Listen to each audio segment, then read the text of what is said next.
आहोत वाचन घेणार आहोत, बरोबर आहे. आता मी तुम्हाला एक गोष्ट सांगितली, ती मी गोष्ट फळ्यावर लिहिली आहे. आता त्याचं वाचन करायचं आहे, समजलं.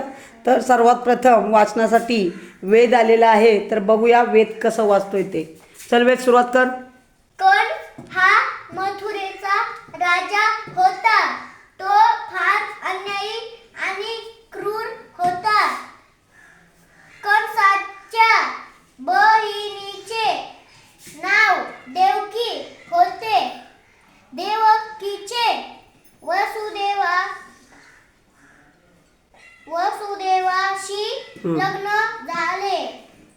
तेव्हा एक आकाशवाणी झाली. आकाशातून शब्द ऐकू आले.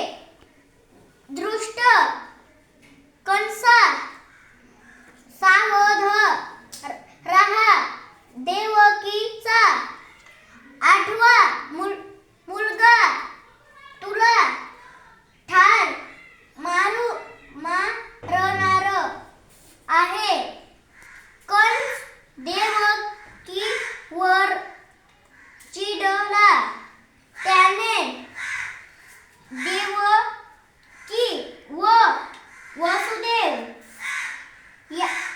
यांना तुरुंगात टाकले.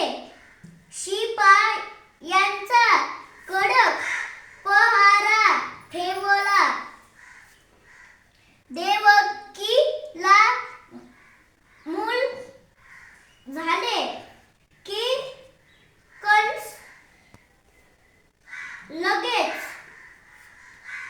त्याला ठार मारत असे.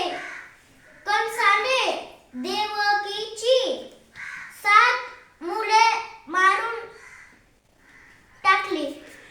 तर वेद प्रतीक डंगर जोरात टाळ्या वाजवा. पूर्णपणे व्यवस्थित वाचन त्याने केलेले आहे. तर तुम्ही ऐकलं सगळं? ओके. वेद बस खाली.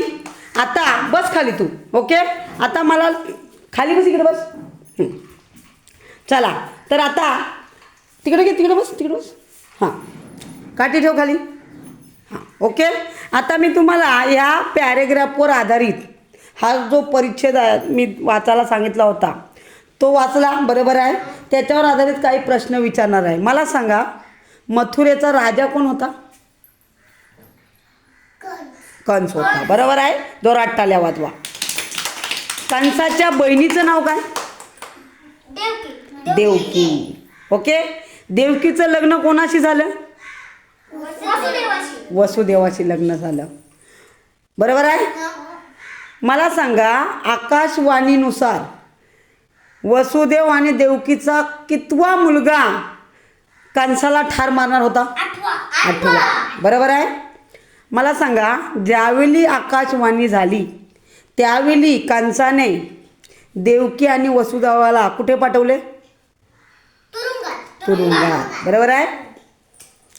कंसाने वसुदेव आणि देवकीची एकूण किती मुलं मारली?